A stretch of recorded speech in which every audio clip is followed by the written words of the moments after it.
Student कक्षा 5 अध्याय 5 गणित क्या पढ़ रहे हैं? विषय गणित है ना।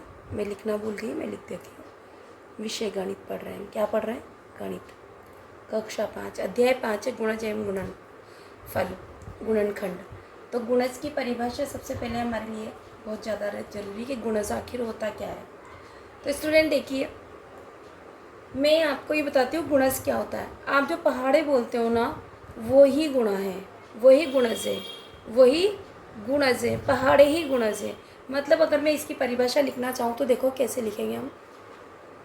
स्टूडेंट देखिए, जब मैं अभी गुणज के बारे में बता रही थी तो किसी भी संख्या को 1 2 3 4 से जो गुणा करते हैं ना, और जो गुणा करने पर जो गुणनफल हमें प्राप्त होता है उसे उस संख्या का गुणज कहते हैं। अब आप ये कहोगे मैम हमें तो कुछ समझ में ही नहीं आ रहा। तो बेटा आप ऐसा करिए, जैसे मैंने कहा 1 को गुणा करती हूँ, 1 से गुणा करती हूँ मैं 2 को, तो उत्तर क्या आया 2। फिर मैंने 2 को 2 से गुणा किया तो उत्तर आया गुणनफल, इसको बोलते हैं गुणनफल, ये हुआ 4। फिर मैंने 3 से गुणा करा 2 को और मेरा उत्तर मिला, मुझे गुणनफल मिला 6। मतलब 1 2 3 4 से मैं किसको गुणा कर रही हूँ? ऐसे 4 से, 5 से, 6 से, इस तरह से आपको पता है 10 तक हम गुणा करते जाते हैं। और यहाँ लास्ट में लिखते हैं 10 गुणा 2 बराबर 20। लिखते नहीं लिखते हैं? लिखते हैं ना।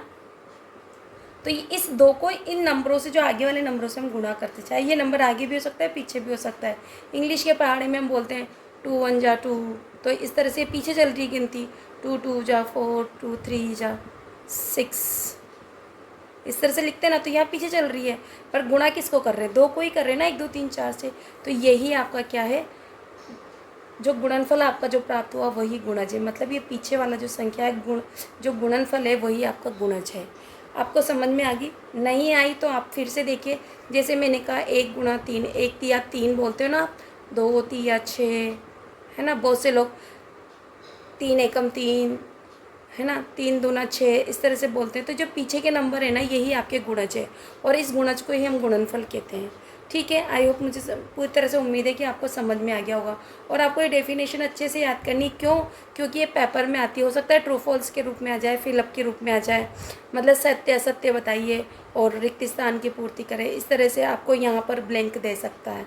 तो आपको इस डेफिनेशन को अच्छे से याद करना है, इस परिभाषा को। देखिए स्टूडेंट, मैंने जो पहला वाला जो पॉइंट सिखाया था आपको गुणज, वो क्या था?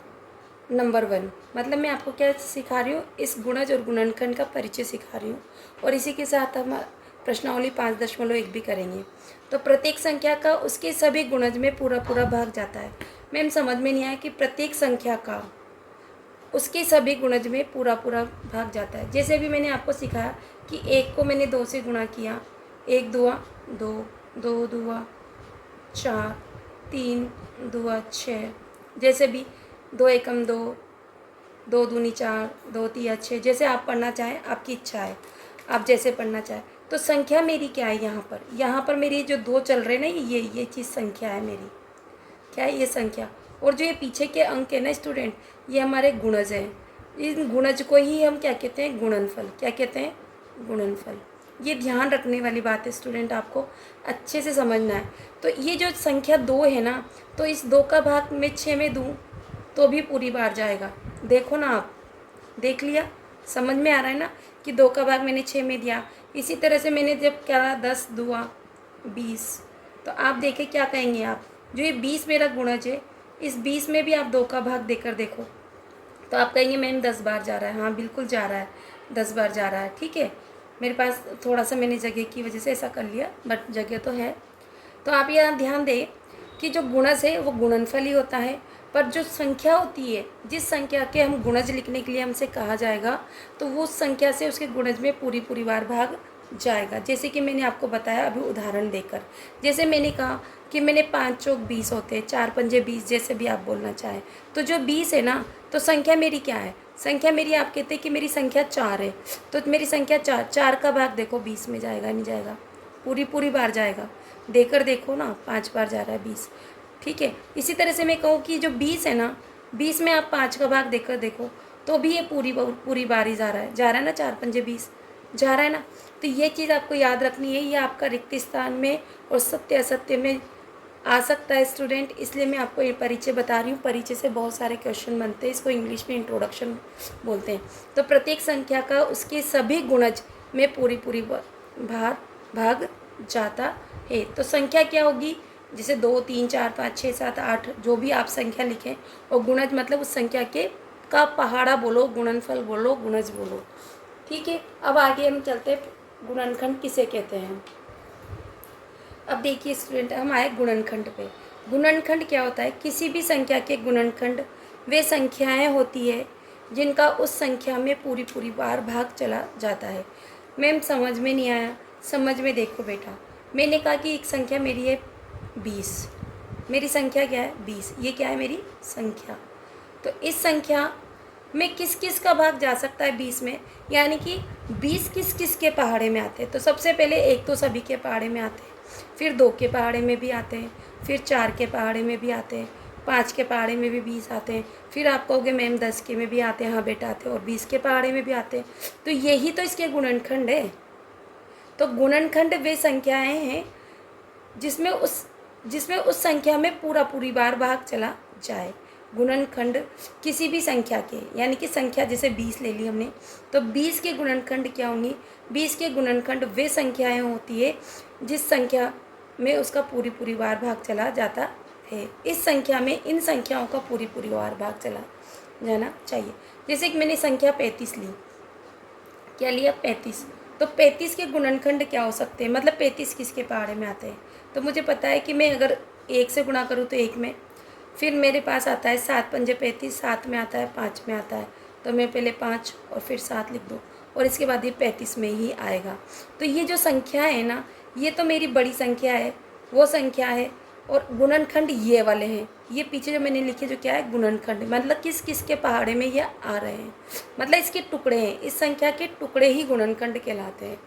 तो आपको समझ में आ गया। और ये जब भी मैं 35 में 1 का भाग दूंगी पूरी बार जाएगा, 5 का भाग दूंगी पूरी बार जाएगा, 7 का दूंगी पूरी बार जाएगा, मतलब जो हमारा शेषफल होगा वो हर स्थिति में 0 होगा। तो ये वाला जो पार्ट है, ये वाली चीज़ डेफिनेशन परिभाषा, ये भी आपको याद रखनी है। सत्य असत्य और रिक्त स्थान में आपसे पूछा जा सकता है। स्टूडेंट देखिए, स्टूडेंट जो मैंने आपको बताया वो यहाँ पर लिखा है, किसी भी संख्या को 1 2 3 4 से गुणा करने पर जो गुणनफल प्राप्त होता है उस संख्या के गुणज कहलाते हैं। तो देखो यहाँ पर 2 के गुणज ये लिखा पहाड़ा, 5 के गुणज, 8 के गुणज, समझ में आया ना आपको। और फिर इसी के साथ मैंने बताया कि प्रत्येक संख्या का उसके सभी गुणज में पूरी बार भाग जाता है। तो आपको ये चीज़ें याद रखनी है। इसी के साथ स्टूडेंट यहाँ देखिए हमारे यहाँ पर है ना, आपको अच्छे से समझ में आ रहा होगा, नहीं आ रहा हो तो देखो मैं थोड़ा बड़ा कर देती हूँ। अब समझ में आ रहा है ना आपको, ये देखो ये ठीक है।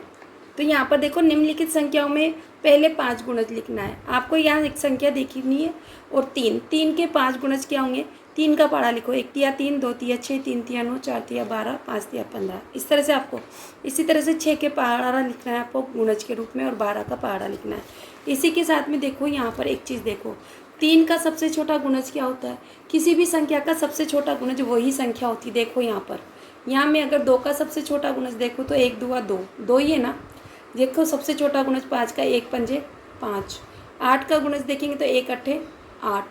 आया समझ में। तो इसी तरह से जो हमारा क्वेश्चन है, देखो स्टूडेंट आपको दिख रहा है ना अच्छे से, 3 का सबसे छोटा गुणज कौन सा है, तो 3 ही होगा। 4 का सबसे छोटा गुणज क्या होगा, 4 ही होगा, है ना। तो इस तरह से मैंने आपको यहाँ से जो इंट्रोडक्शन पार्ट था वो करवा दिया। अब हम चलते हैं आगे की ओर। स्टूडेंट देखते हैं